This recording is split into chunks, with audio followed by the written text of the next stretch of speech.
Take up the broken sword of your father and strike down the darkness. Amen. Greetings, everyone. I'm Jonathan. And I'm Nick. And we are the Gosslings, a digital speakeasy of free thinkers, Christian authors, explorers of the esoterica, and general purveyors of buffoonery. That's right. We have an amazing interview and conversation for you. But if you would first, it really, really helps us if you would take up the broken sword of your finger, strike down that subscribe button, and while you're down there, tinkle that bell. Yeah, give that bell a gentle caress, or keep your YouTube pin pan strong and smack that bell. Smack it like it owes you money. That's right. And if you've already done those things, well, first of all, thank you. But also, if you'd hit the like button, that would really, really help us because it shows the algorithm that you like this video and other people who have shared interests will also like it. That would help tremendously. Yeah, that's right. Leave a comment, share it with your friends, send it to your enemies, do all the things. That's right. Who cares? Who cares? And without further ado, here is this video's conversation and interview. We hope you guys enjoy it. That's right. Vertical punch. Your YouTube feed is crap. Stop wasting your time watching bot-boosted shills and self-appointed gurus cloying for your attention. Instead, join the Gosslings interview live stream and podcast. The Gosslings, a dark-lit digital speakeasy of free thinkers. A super chat of radical truth-seeking wizards who eat trolls for second breakfast. Topics that'll make your mama's hair stand on end. Ideas that'll make your pastor's knees knock. Guests that will illuminate the hidden chambers of your mind. And interviews that strike down the darkness. Welcome to the Gosslings.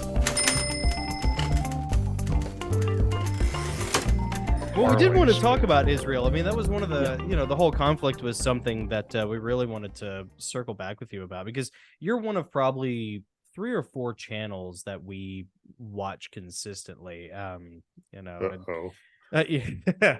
Yeah, it's either really good company or really bad company. Yeah. You decide. But I did want to ask you a couple things. We originally were going to put this in the Patreon, but it doesn't have to be. Our Patreon exclusive is a lot of fun anyways. I wanted to ask you, there's something that I had heard not long ago on another channel I like, American Victa, Jamie Walden, Doug Thornton, and some of these other guys who talk about updates and stuff. They talked about how Gavin Newsom several months ago had basically granted China access to the Rockies if they ever decided to move troops through here. How do you think, first of all, have you heard that? Do you think that's true? And if so, do you think like this whole conflict that we're steamrolling towards with Iran and all the players who are gathering together, do you think something like that is possible here in the U.S.? I will put myself in the skeptical camp as to that. That's why when I have my little grid, I talk about acceleration, convergence, logistics, and understanding. So the logistics part of that, I understand that. I know China's built a lot of ships. They probably have more ships in their Navy now than we do, but they're limited in their capacity. They're pretty much maybe 1,000 miles out and back and close to coastal waters. They're not these massive, very interesting picture going around Twitter of the Gerald Ford and the Dwight D. Eisenhower steaming together through the Mediterranean, in formation.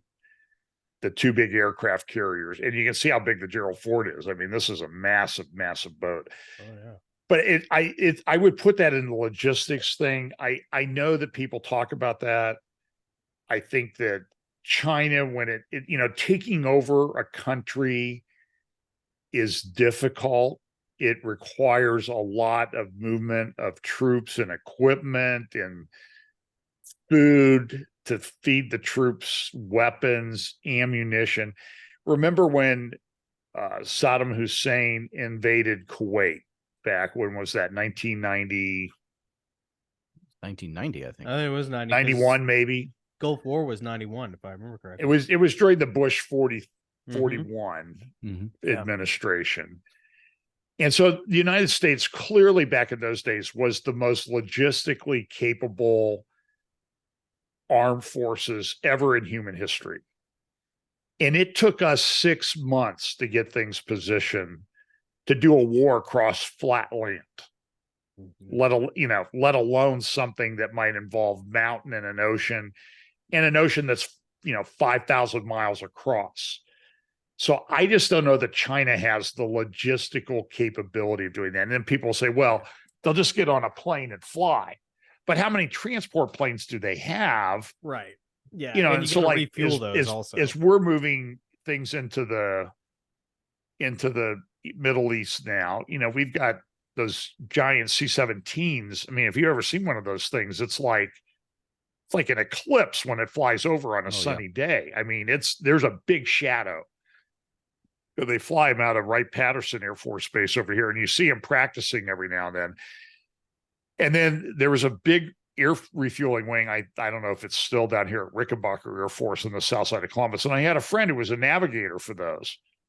And he wouldn't show, he was a school teacher, but he was in the Air Force Reserves, and he was a navigator on air refuelers. And so he wouldn't show up at church one week. And I'm like, where were you last week? He goes, well, we flew to Greenland and back twice, or we flew to Saudi Arabia and back without landing, because it's a refueler. They got a lot of fuel on board. Yeah. Mm-hmm. And we have more refuelers than anybody else. So that's one of the things. Like Yemen shot a missile into Israel. By the way, Israel, and it went into space, and Israel shot it down. It's the first time that's ever happened. That just happened. That was just confirmed yesterday I think it was in the Telegraph in the UK. So that's a big deal. But so that the logistics part of it, like, I think China would have difficulty with Taiwan. And it's not like Taiwan's just going to roll over and let them come in and take over. They're going to fight.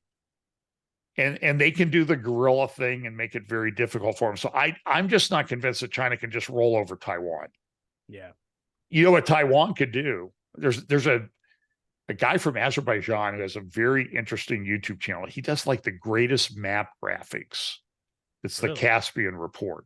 If I could figure out how this guy does this, I'll write that down. Or if I could find somebody to volunteer to do this for me, I love graphics. And this guy, the Caspian Report, and he's Azerbaijani. He did a video a couple of months ago about, well, what would Taiwan do? Well, Taiwan they could launch a few missiles and take out the Three Gorges Dam. Yeah. And then all of a sudden you flooded 40% of China's farmland to make it unusable. Now you've got a massive famine in the next year. Yeah, and we all thought that was going to happen, I think, a couple of years ago or something. Well, with Ukraine, we thought that there was going to be that, and some people up there. But, it's still that the final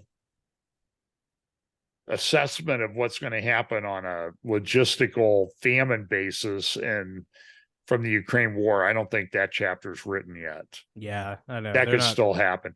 So I understand that there's a lot of people talk about it. They talk about the shipping containers that are really missile launchers.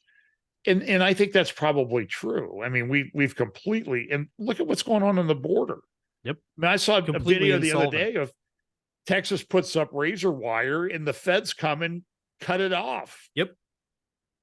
Yeah. Wait a minute. Who's supposed to protect the border in this whole scenario? Yeah. I'm a little surprised Texas has not started to handle its own business at that point. Yeah. And I think that's coming, honestly, because they are.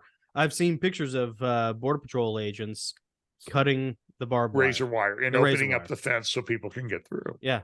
I mean, it's insanity. Biden and we don't know what these people are like. So no. Well, Biden sent bulldozers down there to dismantle the wall. And we know for a fact that known terrorists have come across the border. Yeah. Because of that's right. Yeah. And there's probably Chinese guys. I mean, Michael Yan and Ben Bergwam are reporting on that. and doing Something, great work down there in the Darien Gap. And it's like, these are Chinese guys. And yeah. they're all it's like 80% males. Well, to military correlate age with males. that, to correlate with your point about that, John, I heard last year that this has been going on for a while, that China has a massive fish harvesting fleet down there close to Mexico, like, close to the coast. And they just have their fishing vessels just raking in as much fish as possible. And then they have their big tankers come out, pick up the fish from the little fishing vessels, take them back, so And like they just sweep up all the fish. yeah, and they've been doing that for months, if not years. I'm sure they've been doing it for years. No one's ever talked about it. Peter Zeihan may have talked about it a little bit, but yeah, Peter's kind of goofy on a couple things, but he's got a ponytail. He's a Gen Xer, He's interesting, and he used to be with Stratfor, when I had a subscription for Stratfor, because he's a good thinker. I mean, and he's not always right. But I do think that there's a collapse coming of China. But what are they going to do on the way out? I mean, he's dead bang on the demographics. Yeah. I mean, the graphic I used today from actually came from the South China Morning Post about it, compared Hong Kong and Gaza, and it like the population breakdown in 0 to 14 was like 10% of Hong Kong population. It's 40.8% of Gaza population. Wow. That just sort of confirms that's Hong Kong. Yeah. Where people still maybe have a little bit of hope. So China's on a decline. Russia's on everybody's in an economic demographic decline, except like Israel and some of the Arab countries and Africa, which is the world's going to, if the Lord tarries, one is I'm dead. And, the next guys are going to be picking up. Somebody's asked like, not well, if what I happens? had anything to say about it, John. What happens in the next 50 years? And it's like, well, I really can't look 50 years down the road because I'll be 70 in a couple months. So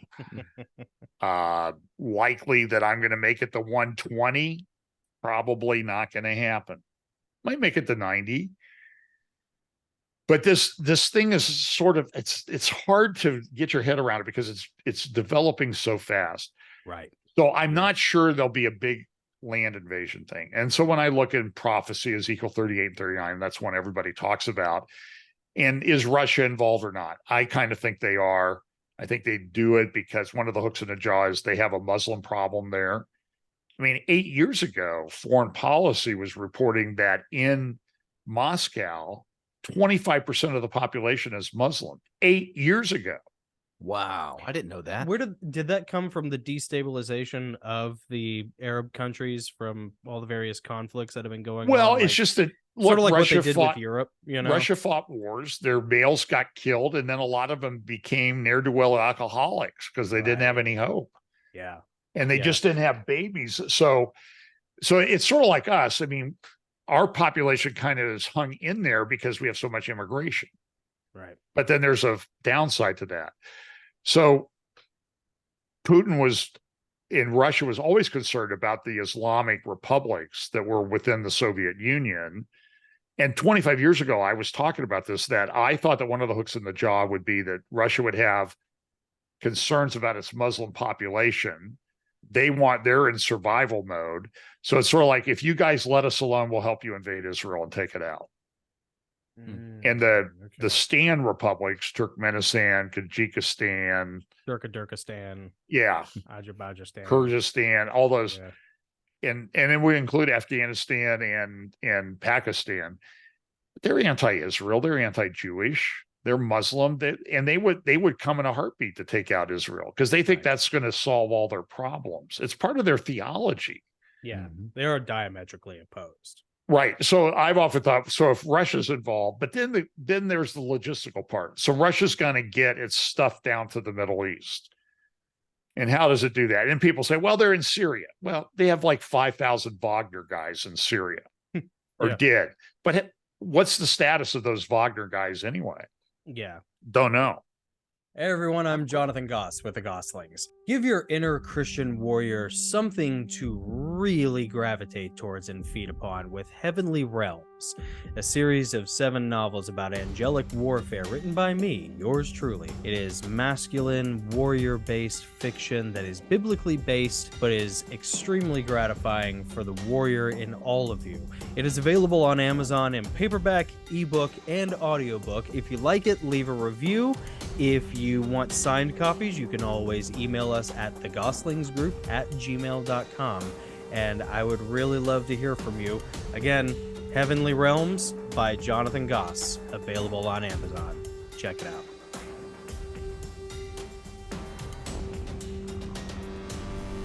I have a question about Syria and Damascus. I keep hearing about Damascus needing to be utterly destroyed, like the Isaiah 17 prophecy, before we get into the Ezekiel 38 scenario, before that can happen. Like, I don't know if I think it's probably before, but I don't know how far before. It's hard to say because, we all have our little charts and graphs and books. And so one of the things I can say is I never wrote a book, so you can never prove that I actually held to one position or another. Nice. I have plausible deniability. Clever. I've Clever written girl. the equivalent of a number of books, but it's legal briefs, and it's not anything anybody would want to read anyway, except a judge who gets paid to do it and opposing counsel, which has to do it, but if they want to get paid. But I think that, so we go back to the logistics thing and China. And so Taiwan has a response to China. They could take out some of their dams and flood things. And that's a big deal. You can't, and they've had trouble with in the Three Gorges Dam, there's, I think, good indications that it's been close to collapse a couple times because of its construction. And it's huge. It's just it's the biggest one in the world. So if Taiwan takes that out, that changes everything. So Russia, I think, will have trouble getting troops to the Middle East in a sufficient number. And I think China will too. But now with what happened here, what's been happening in Ukraine, is AI and technologies completely changed the way battles are fought. So this first hit me when Israel was having its 70th anniversary celebration. So that would have been 2018. And they had drones that went up and they formed like the number 70. They had blue lights on, and then they flew around and they made the Star David, like the flag. Yeah. And I'm thinking like, oh, wait a minute. What's the military application for that technology? Then it was last year, I think. It's hard to remember. It was last year or the year before. The UAE, they had these drone things forming pictures of I mean, you can tell it's the guy. Yeah. And then they had one that was like the AI electronic head and it said AI in the middle of it. Mm-hmm. And so when you look at Ezekiel, it talks about coming up like a cloud. And was Ezekiel seeing drones, massive numbers of drones? And that technology is being developed. I mean, Iran has a drone aircraft carrier for drone aircraft. Wow. Man, So in what it does is it look at what, so regardless of how it happened, look at what a couple thousand demonic lunatics were able to do in Israel. Mm-hmm. And by the way, with hang gliders and motorcycles. Right. And there were probably 4,000, 5,000 people came across the border. 2,000 were probably Hamas fighters. Mm-hmm. And they killed 1,500 of them. And so I think Israel's going to win this war in Gaza. But then the question is, a friend of mine who runs a thing called the Israeli Defense and Security Forum, Amir Avivi, which is sort of a think tank for retired military guys from the IDF. And they publish papers. They do surveys like what's the Arab street thinking? And by the way, the results of the survey are not encouraging. Mm-hmm. tremendous support for Hamas within, I think, the Arab community within Israel, not the West Bank, but within Israel. There's a couple million Arabs. And there's concern. What happens if 5% of the Arabs pull a Hamas thing on us? Oh, well, what's 5% of 2 million? Yeah. 10,000? Yeah. In Jerusalem, let's say, and I have friends in Israel writing to me and telling me they see people going through Jewish neighborhoods, filming and photographing buildings. Yeah. Apartment buildings. Let me ask you something, John. Is there I heard someone mention this a while back. Is there a schism between the Israeli people and the Israeli government the way there is in America between like patriotic Americans and our administration? Or are they more uniform lockstep because they do kind of exist more of in that existential crisis mode? There has been, ever since the prior coalition, which was Yair Lapid and Naftali Bennett, and an Arab party took control. They were able to cobble together a coalition to get their 61 votes. Oh, Naftali Bennett, he only had like six votes. It was a ridiculous, like 6% of the vote, and he becomes prime minister. It was just insane. Right. Now, yeah. I've kind of liked him for a while, but people I know that there's some maybe personality issues there. But he is a defender of Israel.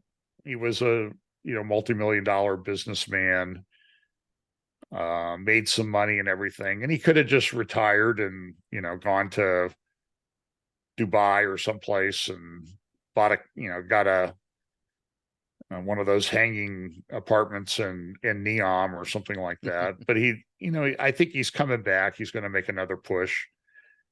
But Lapid, so they had this government. So then Netanyahu, to get become prime minister again, he had to cobble together a coalition because there's people that just won't work with Netanyahu. And look, there are probably some odious parts of his personality, not unlike the odious parts of personality of people who've been president here in the United States. Let's be honest. Sure. Yeah. Whether you like him or not, you have to be honest about it. And Netanyahu has been around this thing now for like 25 years. He never really, from my observation, like I'm not an expert on Israeli politics, but anybody who's kind of come up through the ranks of Likud that look like they could be a leader, they get destroyed. And I think that's done because the leader of the party doesn't want somebody else coming up. And maybe he stayed too long. So he comes back with this coalition, which is the religious parties, Likud, and a couple ultra-Orthodox parties. And these guys have an agenda, and and the Israeli political system is like, it's insane, It may be, because there's only one house of government, the prime minister's in the parliament, and the executive branch comes from the parliament, but then they have a problem with the Supreme Court. Supreme Court's making these ridiculous rulings about how soldiers can act and that type of thing. And the right-wing people who live in the settlements sometimes live what they would say across the Green Line in the quote West Bank. I hate that name. It's Judea and Samaria, but we'll call it West Bank because that's what everybody talks about. Yeah. And they're concerned about their security. And I know some of these people that live down there, and they're great communities. And look, they're committed Zionists. They believe Israel that simply meaning Israel has a right to exist as a nation. So he cobbles together this coalition, and the left goes crazy.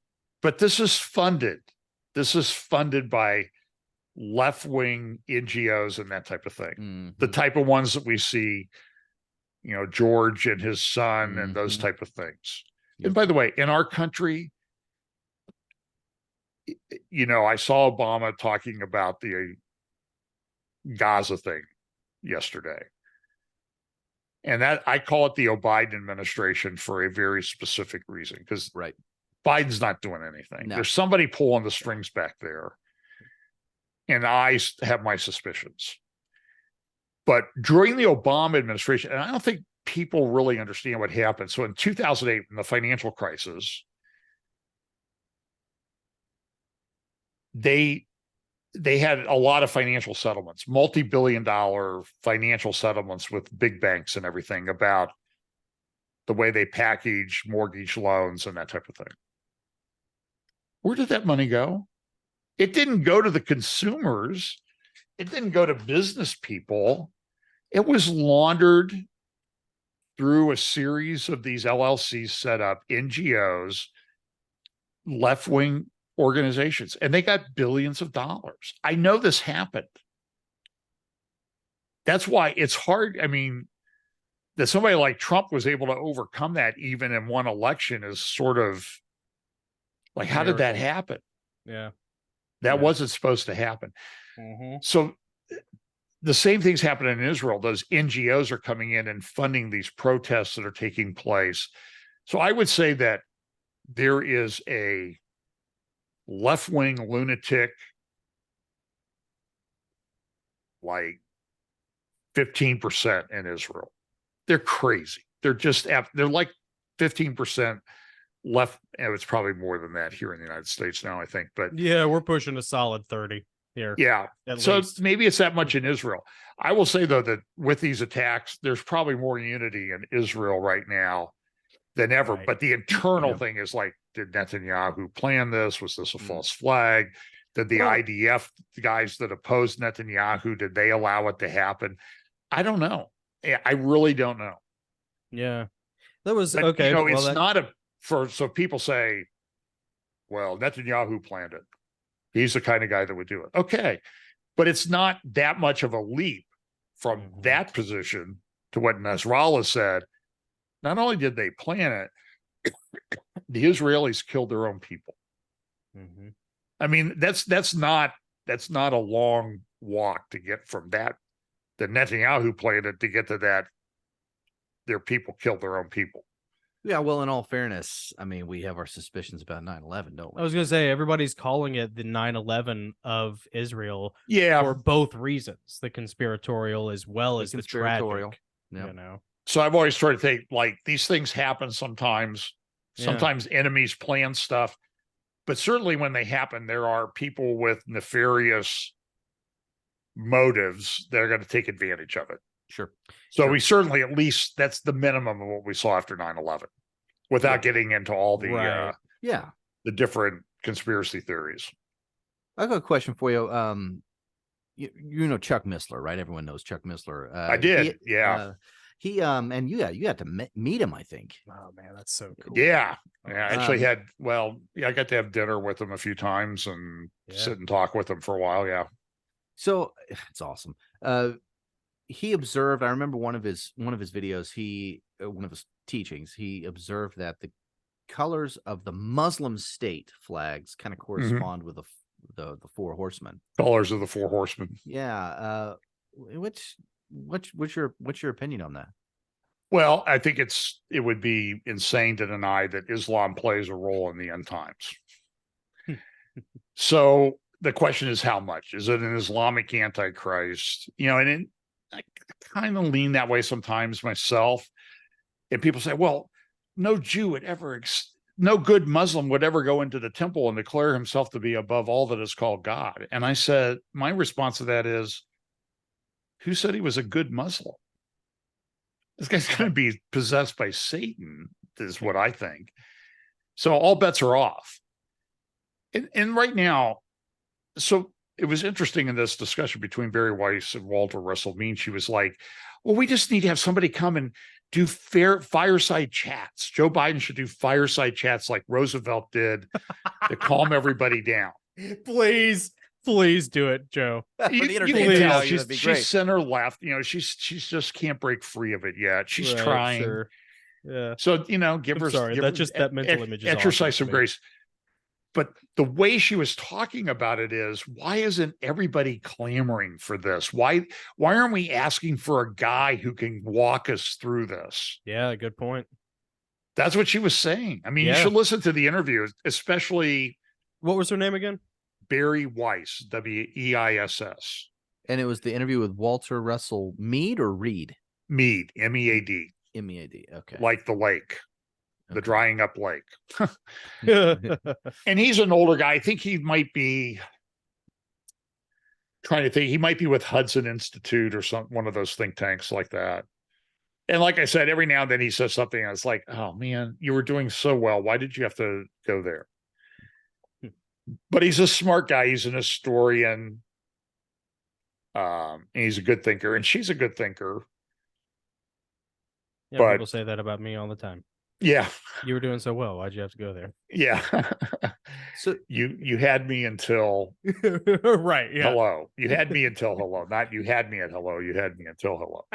John, I had I had a question for you about, well, it's actually a statement that a friend of mine made, and he's not necessarily a Christian. He's a good, solid conservative guy.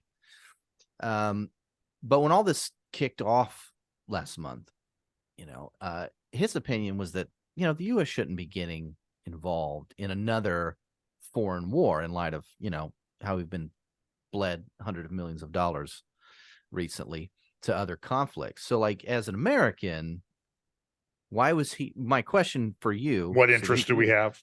Like, why was he wrong in light of the conflict of Israel? So, I think that's a legitimate position to take. But I also do think that with what's happened at the border, we need to understand that we just can't say, well, that's happening over there. It'll never happen here. And at a minimum, we should be getting intel about how did this happen when our border is just millions of people are pouring across our border that we have no clue who they are, what they are, or where they are. Yeah. So I just think that we're being set up. So, by the way, so I think that as opposed to like a land invasion from China, like a Red Dawn movie type thing, or Cubans or whatever, I just don't see that happening. But the technology stuff and missiles and sleeper cells of people that can just wreak havoc. Yeah, that concerns me. Yep. That concerns me a lot. I mean, look at what happened down there. And I was down there last December. In fact, I think the interview that we did, I was going down to the Gaza border in a day and a half. And we did. We went to the Urban Warfare Training Center where they have the mock-up of Gaza and the tunnels and the buildings. And you can kind of get an idea like this could be really, really bad if it's not executed. And Jonathan Spire had a good article at Middle East Forum. It was also in the Australian yesterday, where he talks about, a lot of these guys were down there getting trained at the center, and then they're over in Gaza already. So it's like, it's not what you would call extensive training. And it's going to, these tunnels are single file, one guy. So it's going to be man on man stuff unless they can clear the tunnels. Now, I think they're doing pretty good. I think they need to flood the tunnels. I think they need flood to them or something. But then what about the hostages? drown them like rats. And, the political thing that everybody's got to deal with is this is cold and cruel, because I don't have anybody at stake there. But at some point, you just have to say, I don't know. As time goes on, the likelihood you're going to get the hostages back is less and less. So at some point, you just have to act like they're not coming back. But how do you tell the families that? And be the guy? So I think Netanyahu's political career is over when this thing shakes out in a few months, maybe before. I just don't see any way that he'll survive it. But that guy's been, how many political obituaries have been written on Benjamin Netanyahu? True. But there's a tremendous amount of pressure. There's a tremendous tension in the leadership. And look, the guys in the IDF, they were talking, a month ago, they're talking about, we're in the reserves, and if we don't like the government, we're not showing up. Now, that's not happening now, though. They called up the reserves. They had like 150% report rate. You know, more people, they don't have equipment for them. Yeah. And there's stories that are coming out like this guy is like, I get a rifle, it doesn't work. And all of a sudden I'm in Gaza and the gun works like it's the greatest gun ever. And I bring it back and they tear it apart. They're like, how did this gun work? It's all. Give me a sand. That's cool. That's FAL any day. You know, and so I think that, and on the other side too, is we can't dismiss the fact that, you know, God's involved in some of these things, and maybe there was spiritual blinding that took place of Israel that allowed this to happen. It was a masterful operation by my estimate. I saw somebody, they sent me a video of somebody at a base and the soldiers are getting shot and killed. And they're like, it's like they knew exactly where they were. And so I suggested this morning, that Pegasus software that Israel had to put on people's phones. Maybe somebody got a copy of it and put it on their phones. Yeah, Pegasus is pretty frightening. One of our right. And so maybe somebody, like in that part of the art of war, you take your I mean, that was always the best part in a trial practice, was when you got the other guy's expert to support your case. Right. You took their big weapon and you turned it back on them. Yeah. That was real. That was fun. Yeah, I bet. Well, that kind of answers one of my questions that I had, which, you know, a lot of people have talked about, which is like, how did Mossad miss this? Yeah. I mean, Mossad effectively created the CIA. They are the premier intelligence agency, probably even better than the KGB. So, and it was on a very, very significant day religiously. Yeah. And I mean, dude, I know a guy who wandered, and he's a Mimbo, and he wandered into Israel just for fun one time, and he got questioned 3 times by the IDF and twice by Mossad. Wow. He was just there, and this was like 10 years ago. So yeah. Well, it could have been a repeat of what happened 50 years and a day before on Yom Kippur. Although I think there's some indication that maybe Moshe Dayan and Henry Kissinger kind of worked together to allow that to happen. Really? You know, let Israel. Yeah, there's some talk about that. I've just been reading about that. I can't remember where I read it. And that's the theory of some people, that Kissinger, who's still alive, he's 100 years old, he's still hanging in there. Amazing. That's amazing. I think he's like 4'8" now. He seems he's like, it's like when he sits down, he like disappears, you know. And he just goes in George Soros. And his wife's still alive. So they've been married like 50 years. They got married when he was 50. But so the theory is, or the story is, that he convinced Moshe Dayan that, look, we need to build Europe or Egypt up to kind of be a bellwether against some other things going on in the Middle East. So we need to let them have a little bit of a victory, let them take back part of the Sinai. Well, it went badly and 2,800 soldiers died. So that could happen too. Somebody could have thought, and I mean, people could have said, well, this is a way to get rid of Netanyahu. And then they did this and they got way out of hand. But I do believe there were cyber attacks. They took out communications things. And then they went and killed about 300 soldiers down there. And I've asked the question, how many soldiers are stationed in the bases down there along the Gaza border? And my guess is that some of the bases are like maybe 50 guys, 50 people. They're not that big. So you take out 300 in I don't know if it was Sderot or another town along the north part. They went into a police station and killed 20 policemen at the beginning of this. So what does that do? And then there's rocket fire. So what does the IDF have their guys running around when rockets are flying around, when everybody else is told to take shelter? I don't know. I don't know the answer to that question. Yeah. Those are all things that I would do if the Israeli government paid me. I would try to find that out. But I've asked those questions. I haven't gotten answers to them. I'm probably just not asking the people to know. But certainly there are a lot of theories. I mean, some people are saying this is World Economic Forum, globalist, and this is just Maui on a bigger scale. Oh yeah. Well, by the way, everybody forgot about remember Maui. the good old days when we talked about Maui? Yeah, right. 5 weeks ago. Remember the good old days of 2019 when, the world wasn't burning around you and everybody was just mad at each other? Yeah. It's no big deal. But they could still like have a barbecue together. Right. Yeah. But the interesting thing too is we have this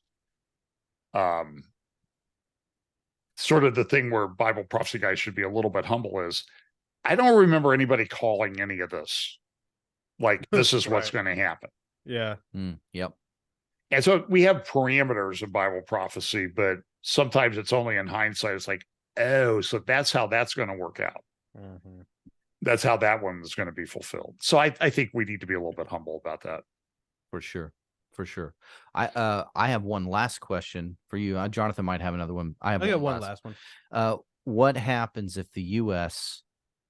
under this or the next administration stops supporting Israel? Yeah. So the question is, have they started supporting Israel? Because I have my doubts. Really? So I mean, Biden's in a perfect position. Oh, I can request all this money, but then I'll veto any bill that comes up because it doesn't include the Ukraine part that I want. And that's what I don't understand is Ukraine is not going to win that war. Right. I don't know who it was, Mersheim. I saw a talk he gave the other day and just said it's a war of attrition. They're outnumbered 5-1, and the arms they're down 10-1 or 12-1. There's no way they win this. Everything we have sent them, at least back in the summer when I had a conversation about this with some guys with DoD connections, everything we've sent them has been turned to scrap by the Russians. The Russians have just shredded the Ukrainians. They've shredded everything we've sent them, with the exception of the M1 Abrams tanks, and that's only because they haven't trained the crews yet to drive them. So maybe by now the M1 Abrams are also scrap, smoldering heaps. And then you wonder too, like they took out some tanks with a drone you can probably get at Walmart and a RPG. Yeah, I saw that video the other day. So the technology, so is Michael Doran. He has it's like a turning point Israel at War channel on Rumble. He's a pretty good thinker. Probably don't agree with him on everything. And he's been talking with Gadi Taub, who used to be a left-wing guy. And he's really super conservative guy now because he kind of woke up. And they said they use unsophisticated technology in sophisticated ways. Well, that's what's going to happen, as you guys were talking about, like the drone carrier. Yeah. And all this stuff. What's going to happen is there's going to be this massive, it's going to be a bell curve. There's going to be this big increase in tech, AI tech, digitized, automated weaponry and warfare. But then what's going to happen is all of that's going to be hackable. So I guarantee you in like 30 years, maybe, probably in like 10 years, we're going to go from F-35s, which we can never get to work anyways. Everything's automated and it's all Terminators and drones and everything, to like dudes in P-51s with machine guns. Yeah. I mean, it's going to come the other, because that's the only thing you can't hack. Yeah. Yep. It's going to go all the way back, and we're all going to live to see it, because it's going to be I don't think it'll be. I think that you only say 30 years because you're younger. I mean, honestly, 5 years. I could see it happening in the next 5 to 10 years.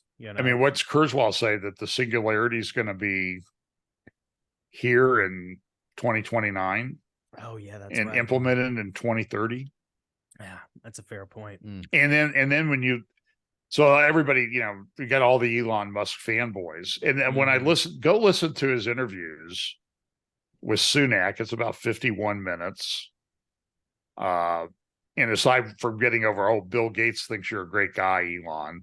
I just don't know that that's something I'd put on my resume. Like, there's he needs a feather resume in your cap. But I was listening to Elon. He said existential threat, and we hope that people control this and referee it, and we'll build in off switches. But I'm not so sure. This is one of the guys in charge. Yeah. And then you have that Jeffrey guy who was on 60 Minutes that was, worked at Google.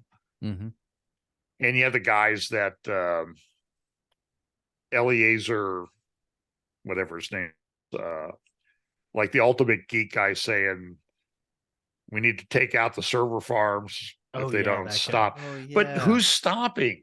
I mean, we came out with a thing, and then who do we send to the UK to talk about it? We send Kamala Harris, the party girl. That'll get it done.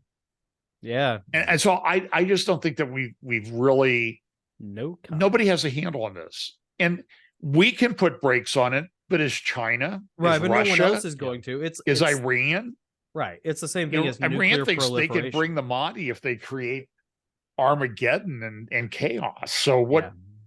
I don't know, guys. I just think that it's happening quickly, much more quickly than we think. And Elon was saying, look, and so ChatGPT, which, by the way, when we did that interview, it was Sunday night, I believe, in Jerusalem. I don't remember if it was at the beginning of the week or the end of the week. I think it was at the beginning of the week. And it was like the next day I went to the business part of the media summit, and they had Jonathan Medved there to talk about ChatGPT. I had not heard of it. And it's baby stuff compared to the large language models that they're using, that they're not releasing to the public. That's what they release to the public. Right. Oh yeah. But I have people telling me, a friend, she says, I've set up used AI to develop a call center and software and all this stuff, and it works like a charm. Scott Townsend on Tom Hughes the other night, he said, I'm using it and it like compliments me, and it's very seductive and deceptive. Yeah. And when Microsoft analyzed their investment in AI, the PhDs they hired came back and said, what it's really good at is deception. Well, it knows, okay, so ever since the proliferation of the smartphones, they built all those data harvesting centers, those data farms out in Idaho, Wyoming, Utah. I mean, they've been doing that for, as early as the mid 2000s. I knew about it in 2011. And so they're just like we talked about previously, John, they aggregated all of your personal data, everything from your biometrics to your search patterns to all your call logs, every text. And the government, the FBI and the NSA were always like, well, we're not violating your amendments because we're not actively looking into it.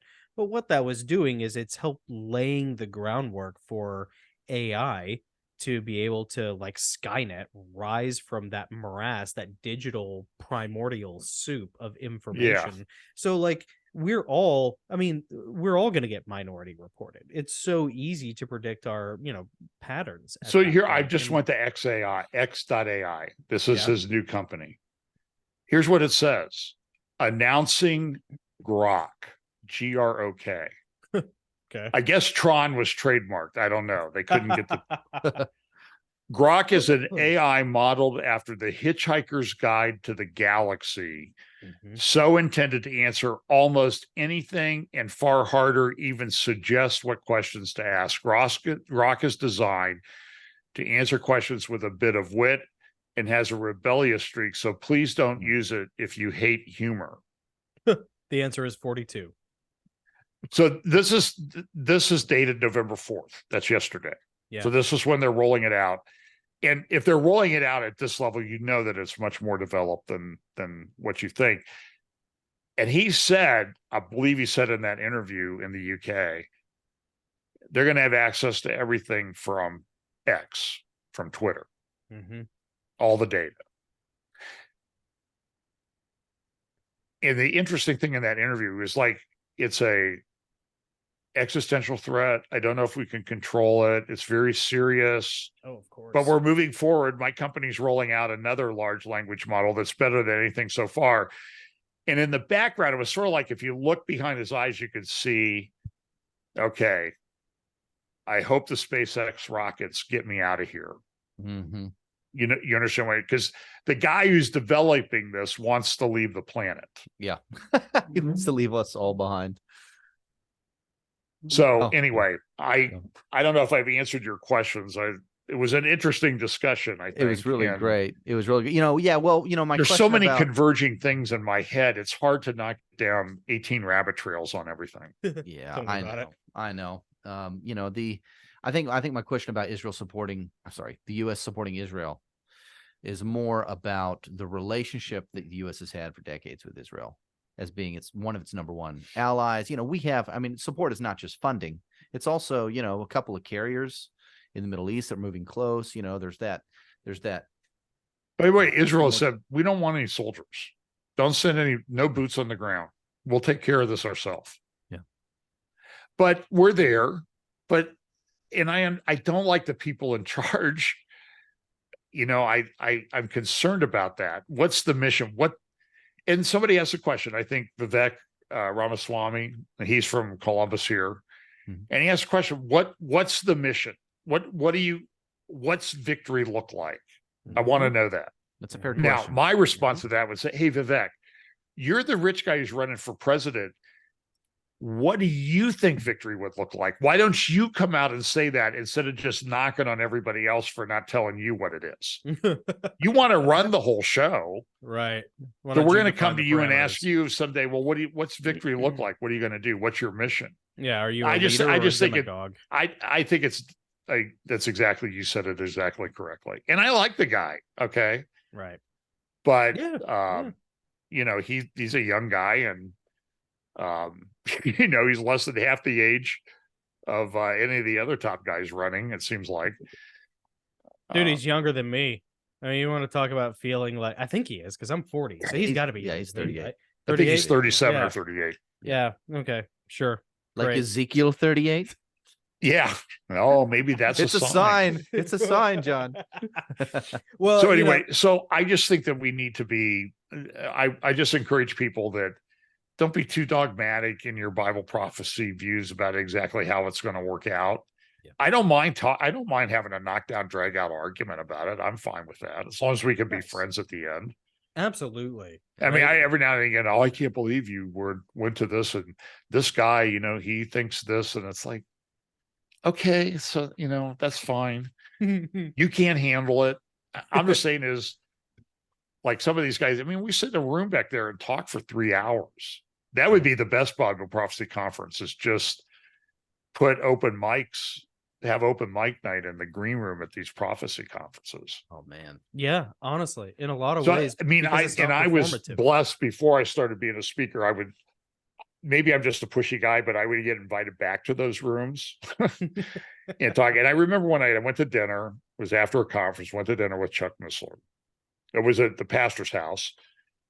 And so I sitting there and I get my barbecue stuff and I go over to sit down, and there's Chuck sitting at a table all by himself. And then Bill Caney came over and sat down. So Bill Caney and I and Chuck Missler are sitting there talking for 2 hours. And I asked Chuck, I said, this has got to be probably before 2010 out in Phoenix. And I said, do you get excited about this stuff? He goes, yeah, but I'm watching Turkey. Yes. When I see Turkey kind of roll a certain way, then I'm going to get excited. So I'm sure he would look at Erdogan's speech last weekend, or was it last weekend?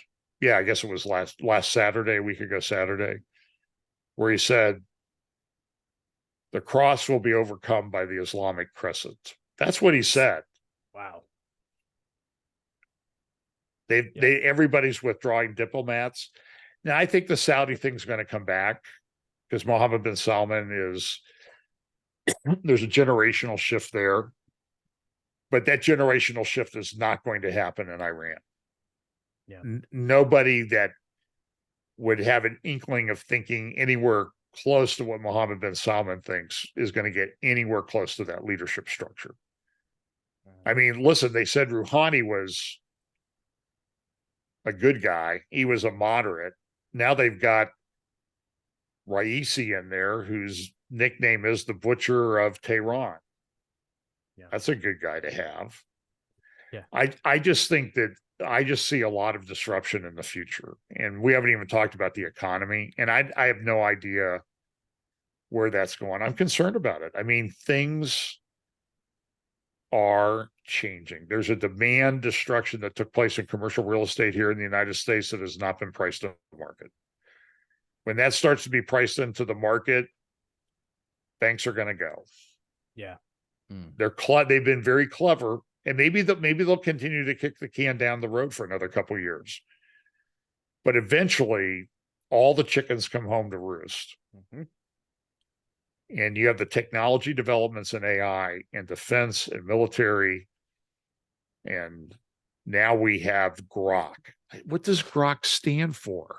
Is that the name of a character in? I think it's the name of the supercomputer from the one that, what is the answer to life, the Hitchhiker's universe, Guide? and everything, and Hitchhiker's. Yeah, Yeah. it spits out. The Really? answer I didn't read that book, so it's fun. It's a cute read.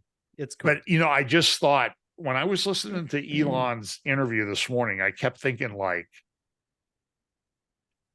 the whole time the guy, he's kind of saying the right things. Yeah. But in the back of his mind, he's like, okay, I need to call the SpaceX guys tomorrow and see how that rocket to Mars is going. Right. Yeah. See how soon I can get out of here. Yeah. By the way, do you know his dad was, when technocracy developed, I read that I was doing some research on it recently.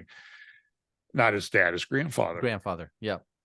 Was a big technocrat up in Canada, and they made it against the law in Canada, so he went to South Africa. And now his grandson is the richest guy in the world and a technocrat himself. Yeah, they started some sort of a society, a technocratic society or something. Basically, the idea was that those who control technology would rule the world eventually in the future. Well, that's what they thought, yeah.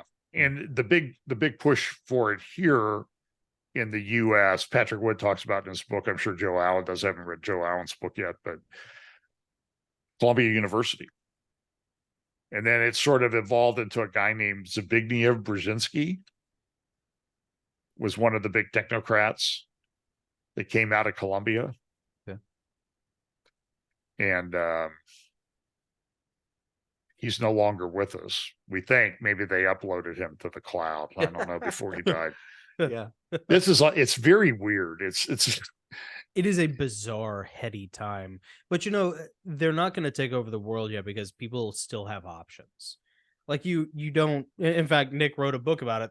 This is not like some awkward segue. I actually am going to shamelessly plug Nick's book, even though he's not going to talk about it. Okay. But he wrote a book about it called Unplugging Babel. And it's a manifesto, basically, in true commie red. About getting out of this digital age as much as possible. And truly, like, that's, as long as people have the ability to still sustain and raise their families without the need for all of this stuff, then they will take that a lot of times when it starts to press too deeply into them. When that option goes away, that's when the technocrats will be right. Well, and I think we're rapidly approaching that point. They're trying. They're trying with everything they can. And COP28 is going to be here in a couple days. Oh, is it really? Yeah. Oh, it's coming this next month in November in Dubai. COP28. King Charles has got a speech. I think he's going to do it remotely. Yeah, I meant to ask you, I was going to keep it in the Patreon just because it was funny. Do you believe that King Charles is the Antichrist? And if not, why are you wrong? I'm just messing with you. So I put him in a basket. I don't, I don't know that I subscribe to this theory that the Antichrist has to be this charismatic, everybody loves him guy. The Bible doesn't say that. Right. The Bible doesn't say that. Yeah. Right. But what happens that you see is that somebody says it, and then a few guys repeat it. Yep. And pretty soon it's like the Holy Writ.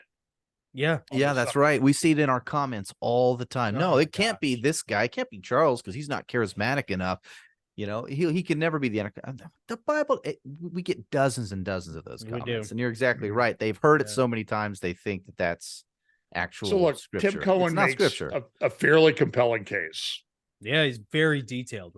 I will say, I think he did something after I stopped doing Prophecy Roundtable with Doug Hamp and Scott. but he was on there and he did, there was some lady that interviewed him and he did a analysis of the Commonwealth Games in Birmingham. Oh yeah. Yeah. Yes. We talked a little bit about that in the our symbols third and interview. stuff like that, and the Tower of Babel and the 70 Yeah. nations or what. I mean, and The it's detail's like impressive. it was pretty impressive. I don't know if I don't know if I didn't share it today. It was in the, I don't know if I could share screen now or something like that, but Are you looking to actualize your inner Leonidas? Are you looking to find something for the Spartan in your life? Look no farther than Jardani Jovanovic. Jardani Jovanovic hair and skincare products made by real men for real men. Or as I like to say, be as sexy as you are deadly. Give 007 a run for his money. Awaken your inner John Wick with Jardani Jovanovic. Hair and skincare products. so anyway, I'll let you guys, I really appreciate it. Hope it was what you wanted. And No, it was great. awesome. let's man. do it again Absolutely. sometime. Love that. I I have- absolutely love that. I have one final, not really question, and it's more of an observation that I just think is hilarious. And then at the end, I'll just do what we always do with our little coda at the end. But Sure. I think it's really funny how there's support for Hamas in America by a bunch of college students who would be the first ones that Hamas would throw Would off kill. buildings if they had a chance. So the idiocy knows no bounds. But something that, like, and I just kind of want your just 30,000-foot view on the absurdity of this situation. So you have that, and then you also have like the hilarity of the fact that like there's pro-Israel and at least not, I won't say anti, but at least not pro-Israel camps. And they're both filled with strange bedfellows. Like on the anti or on the pro-Israel side, you have a lot of conservatives, Christians, patriots, veterans, Christian Zionists, churchgoers, prophecy people who are like, we got to support Israel. And then you have these sort of moderate leftists who see, Jews in Israel as being like maybe a minority class. So they're like, well, we got to protect, any group that is, we got to protect them because we don't want the Holocaust to happen again.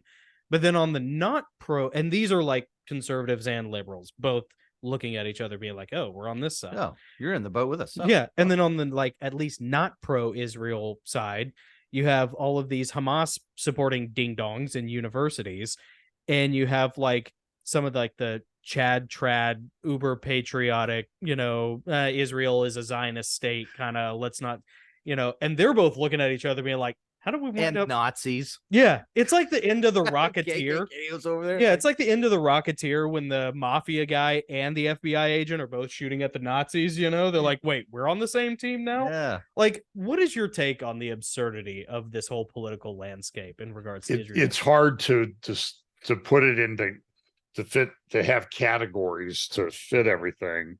Yeah. I think that, Trevor Loudon and those guys who've written about the Red Green Alliance have been pretty prescient that they're both against the oppressor, and eventually one's going to kill the other. Yeah. But until then, we can get the Jews, we can get the white guys that we hate. It's hard to explain. It doesn't. Some of it just doesn't make any sense. Yeah. It's the weirdest. It's sort of like, in the mid 2000s when everybody, it's like South Park, they used to talk about, it's like everybody just in Congress got up and just swapped sides. And all of a sudden, like all the Democrats, were like pro this and all the Republicans were anti this. Whereas like yesterday, they were all on the other side. Yeah. Yeah. It's On the strange. Christian So Zion, strange. look, I think Israel has a right to exist. So I guess that makes me a Zionist. And I just don't see how these Bible prophecies can come, but that doesn't mean I think Israel's perfect or not not is immune from criticism or Right. correction or Bible anything book. like that. Sure. And so I had a lady write to me. She said, "Oh, you just have it all wrong. You're such a sop for the Zionist thing and Zionist and simp. these people, they're antichrist, they're blah." And I said, "Listen." So I thought about it. And so I did say this on a update recently, and I said, "Listen, it's a balance thing. So you can turn Zionism, Israel, into an idol, and you shouldn't do that. That's bad. Right. But you shouldn't use clever theology to hide your Jew hatred either. That's the other Reformed side of that theology coin. preterists. And I see that a lot from people, and Yeah. people who I would say, and it's kind of the strange bedfellows is like on the Charlie Vector 019er thing, they're sort of allies, and now they're like off the lunatic edge. Mm-hmm. And it's like, okay, you're saving me time because I don't need to listen to your podcast anymore. But I get, man, you wouldn't believe. Hey, a lady after church, she said, we need to do an intervention on my son because he's a good Christian boy and he just hates the Jews, really hates them. And it's like, how can you do that? I mean, it's difficult in the world we live in because this Islam thing, at a certain level, there's no reasoning with it. There's no discussion with it. Oh, for sure. Yeah.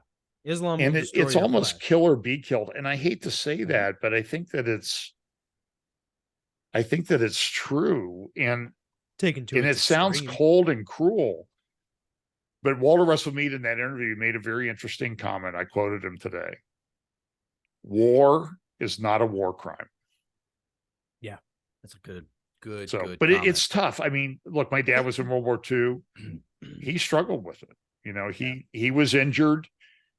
Never ever talked about it. It was in Belgium at or during the Battle of the Bulge, near the time of or during the Battle of the Bulge. Wow. That's the only thing I've been able to figure out. Wow. And he was about a week and a half, came back home, rehabbed in Indiana, and was about a week and a half from going back. Man. And the war ended. What a hard charger. Man, that's awesome. Yeah. It was just a private, I mean, he was just, I don't know how to say it, was cannon fodder. I cannot watch a second time the invasion scene in Saving Private Ryan. Oh, sure. Yeah, it's hard. I can't do it because I had a father who was maybe going to go through that. It's just, I can't handle it. Yeah. I don't know how people do it. How do these Hamas guys live in the tunnels? How does a Nasrallah live in a bunker for 20 years? It's that, and not go stark raving. Well, you're stark raving mad, but yeah. I mean, madness is a condition of the outsider. I mean, ideology. It's martyrdom. It's the same reason why Christians are willing to have our heads chopped off. I mean, when you believe in something other than yourself, that's bigger than yourself, you're willing to give yourself to that. It's the same reason why your grandfather is willing to, he probably like a lot of wounded veterans, couldn't wait to get back to his friends because it wasn't about him. It was about his buddies that he wasn't there to. I mean, the survivor's guilt drives those guys crazy. But I had a very high draft number, but the draft ended. I probably had bad knees, so I probably would have been a 4F anyway. But I have a good friend. He went to officer training school, went to Vietnam, special forces, lieutenant colonel, had 250 guys in his officer training class that he went through with. Less than 100 came back from Vietnam. Yeah. Jeez. Yeah. It was such a needless meat grinder. So the numbers, look, the dead I saw a thing, of course, it's on a sort of an Arab leaning website. I mean, the dead in Gaza could be over 20,000. But I did make the point today, 1 million dead Syrians, and nobody's marching about that. So what's going on here? There's a spiritual battle that's going on with this Israel thing. That's what's really going on. I agree. Yeah. Yeah, I agree with that. Yeah. Anyway, guys. All right, John. Thank you. Kept as you way always. too long, and I know. I loved every minute of it. I'm just glad you were able to spend that much time with us. Out and just reel and just see how All right, before we let you go, thank you so much for coming back and joining us again. Sure. We always enjoy having you. We would love to have you back once the new year rolls around. Yeah. You are always welcome back on this channel. We have such a great time with you. Our now motto, you both have my number.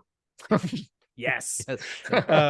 Our motto on the Goslings is take up the broken sword of your father and strike down the darkness. So, as we have probably asked you in the past, for our audience who might be watching, what are some final words of wisdom that they could take with them to go forth and strike down the darkness? I think you need to memorize Ephesians chapter 6. Okay. Because we're entering a very difficult time of human history. A lot of times we see these things happening and the response is, I said this once and I don't know if I was the first one to say it, but the response is, well, what did you think the end times are really going to look like? When you get down to it. Yeah. But the Lord gave us a lot of wisdom. Read the Psalms for encouragement and direction on how you ought to live your life. Remember, these guys were going through war and that type of thing in some of these Psalms that were written. But, armor up. Yeah. Because I do think there are dark days ahead. In some respects, guys, though, when I talk about this and I see what's going on, and in some respects, my life is kind of normal. You know what I mean? Oh, yeah, but ours too. Yeah. Except when I go and, my wife and I get 2 Reuben sandwiches and it's $31 Yeah. with no drink. Mm-hmm. Yeah. Tell me about it. And so we're going to go through a pretty tough time. You really need to get with other believers, like-minded people. Form a Discord community or something like that online. I don't know the tech part of that, but I know people do it. But you need to be in fellowship with other people, and you need to find a good Bible teaching church, listen to them, get your soul fed. And I love the passage in, now I'm going to forget if it's 1 Corinthians or Romans. Stand firm in the faith and act like men. That's to all sides of this, both sexes of the church. Act like men, not. I think I heard one who said that this is act like men. It's not, apply the rules of figure skating to your life or something like that. It's act like men. And I really think it's that time, and just take a stand for something, for crying out loud. Don't be afraid to. But it's to the point where it could cost you, and you need to protect your family too. I can't overemphasize that. Amen, brother. That's great. Okay. John, I don't know if that's what you wanted, but that's beautiful. what comes Are to you mind. kidding me? That struck down the darkness, man. That's that was awesome. John, Okay. where's the best place for people to find you? Fellowship Bible Chapel on YouTube, Real FBC on Rumble. And if I ever get the time, we'll be doing audio podcasts, but I've been trying to do that for 5 years and I'm not making it. There's so much going on. It's hard to keep up. I know. Yeah. And I don't know if we could set up, I keep telling people we need to set up like a think tank, where we can share some of this information so we're not all out there pulling our own oar. We're all a bunch of single oar rowers. That doesn't really get you forward too We got often. a story about that. We'll share that with you next time. Yeah. Okay. Yeah. John, Thanks, guys. You do all the work for us, man. I mean, you do more in a day than I do in a week. That's why we appreciate having you on, and we admire your channel so much, and we admire what you do. So, hey, on a 65-degree day in November, I'm talking to you. So, and I'm not riding my Harley. So tell me about it.